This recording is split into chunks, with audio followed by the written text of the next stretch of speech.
తెలంగాణలో ఉపాధ్యాయ వృత్తిని కోరుకునే లక్షలాది మంది ఎదురుచూపులకు ఒక రకంగా తెరపడింది.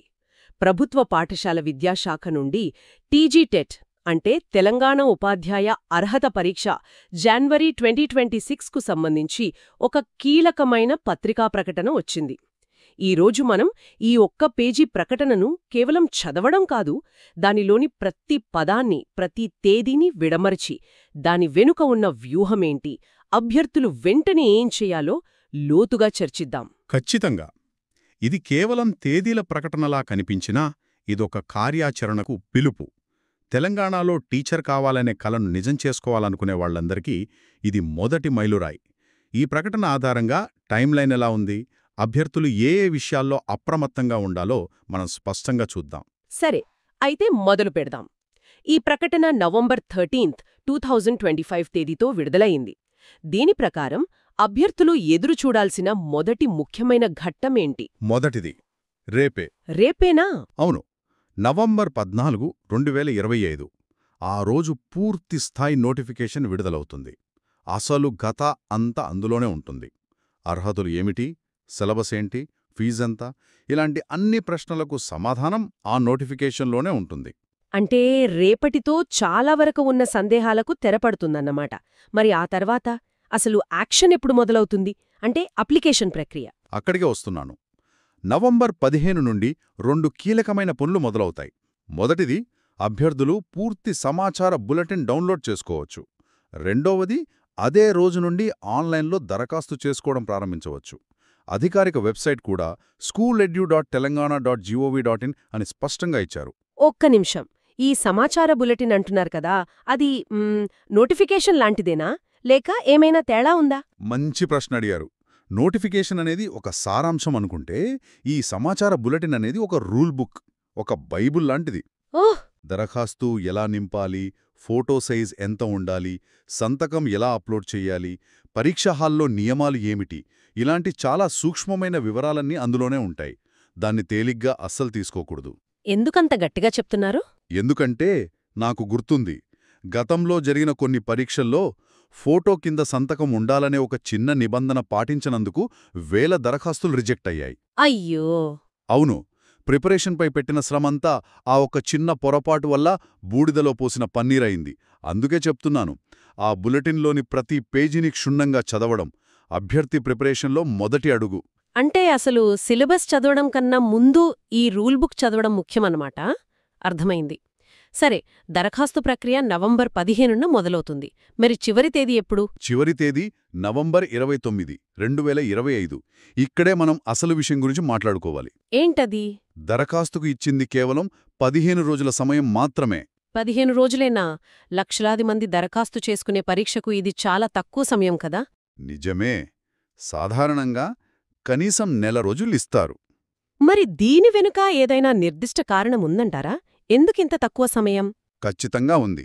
గతంలో జరిగిన ఇతర ప్రభుత్వ పరీక్షలతో పోలిస్తే ఇది దాదాపు 30% తక్కువ సమయం. బహుశా ఆ ప్రక్రియను వేగవంతం చేసి త్వరగా నియామకాలు పూర్తి చేయాలనే ఆలోచన కావచ్చు. అది మంచిదే.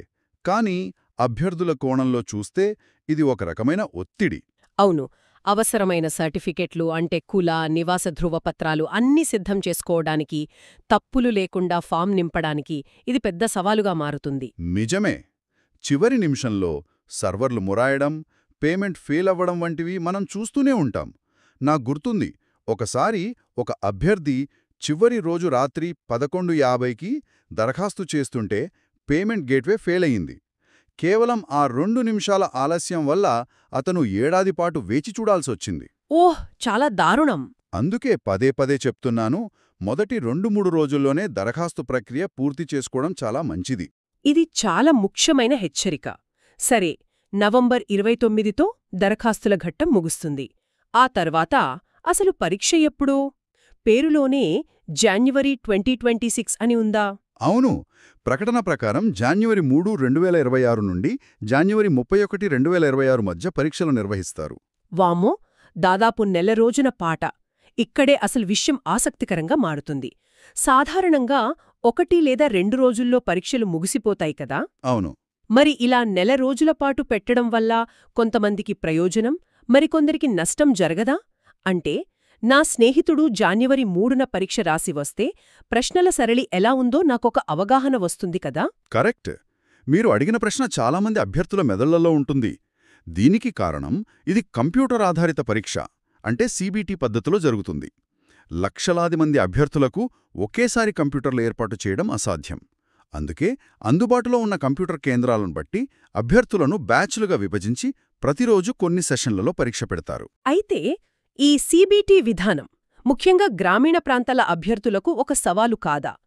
కంప్యూటర్ వాడకంపై అంతగా పట్టులేని వారికి ఇది ప్రతికూలంగా మారే అవకాశం లేదా? ఇది వాస్తవమే. కొంతవరకు ఇది సవాలు కావచ్చు, కానీ ప్రస్తుతం దాదాపు అన్ని జాతీయ స్థాయి పోటీ పరీక్షలు ఇదే పద్ధతిలో జరుగుతున్నాయి. అభ్యర్థులు దీనికి అలవాటు పడాల్సిందే. ఆన్లైన్లో మాక్ టెస్టులు ప్రాక్టీస్ చేయడం ద్వారా ఈ భయాన్ని, ఇబ్బందిని అధిగమించవచ్చు. ఇక మీరు అడిగిన రెండో ప్రశ్నకు వస్తే, అవును, న్యాయం సంగతి. జనవరి 3న పరీక్ష రాసిన అభ్యర్థికి సులభమైన పేపర్ వచ్చింది అనుకుందాం. అలాగే జనవరి 30న రాసిన వారికి చాలా కష్టమైన పేపర్ వస్తే పరిస్థితేంటి? ఆ సమస్యను పరిష్కరించడానికే నార్మలైజేషన్ అనే ఒక ప్రక్రియను ఉపయోగిస్తారు. ఇది ఒక గణిత పద్ధతి. ప్రతి సెషన్లో ప్రశ్నపత్రం కఠినత్వాన్ని, అభ్యర్థుల సగటు స్కోర్లను బట్టి మార్కులను సర్దుబాటు చేస్తుంది. ఒక రకంగా చెప్పాలంటే గోల్ఫ్ గేమ్లో హ్యాండిక్యాప్ లాంటిది.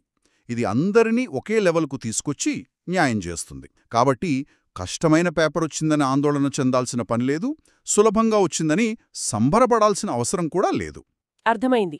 అంటే మొత్తం ప్రక్రియ పారదర్శకంగా ఉంటుందన్నమాట. ఇప్పటివరకు మనం తేదీలు, దరఖాస్తు గడువు, పరీక్షా విధానం గురించి చర్చించాం. కానీ అభ్యర్థులకు అత్యంత ముఖ్యమైన ప్రశ్న ఏమిటి అంటే సిలబస్. రేపు పూర్తి నోటిఫికేషన్ వస్తుంది సరే, కానీ గత అనుభవాల ప్రకారం సిలబస్లో ఏమైనా అనూహ్యమైన మార్పులు వచ్చే అవకాశం ఉందా? ఇది మంచి ప్రశ్న. సాధారణంగా టెట్ సిలబస్లో భారీ మార్పులుండవు. కానీ ఇటీవల వచ్చిన నూతన జాతీయ విద్యా విధానం అంటే ఎన్ఈపీ 2020 ప్రభావం కొంతవరకు ఉండే అవకాశం ఉంది. ఓహ్, అలాగా? అవును. బోధనా పద్ధతులు, మూల్యాంకనం వంటి అంశాల్లో ఎన్ఈపీకి సంబంధించిన కొన్ని కొత్త అంశాలను చేర్చవచ్చు. అలాగే సిలబస్లో మార్పులు లేకపోయినా ప్రశ్నల సరళి, వాటి క్లిష్టత స్థాయిలో మార్పులు తీసుకురావచ్చు. అప్లికేషన్ ఆధారిత ప్రశ్నలకు ఎక్కువ ప్రాధాన్యత ఇవ్వచ్చు. కాబట్టి పాత సిలబస్నే గుడ్డిగా ఫాలో అవ్వకుండా రేపటి నోటిఫికేషన్లోని ప్రతి అంశాన్ని జాగ్రత్తగా గమనించాలి. ఖచ్చితంగా.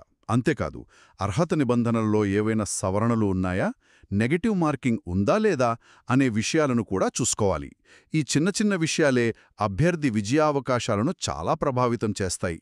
మొత్తం మీద ఈ యొక్క పత్రికా ప్రకటన నుండి మనం ఒక స్పష్టమైన కాలక్రమాన్ని, అలాగే ఒక కార్యాచరణ ప్రణాళికను గ్రహించాం. నవంబర్ 14న పూర్తి నోటిఫికేషన్, నవంబర్ 15 నుండి 29 వరకు కేవలం 15 రోజుల దరఖాస్తు గడువు, తర్వాత జనవరి 3 నుండి 31 మధ్య కంప్యూటర్ ఆధారిత పరీక్షలు.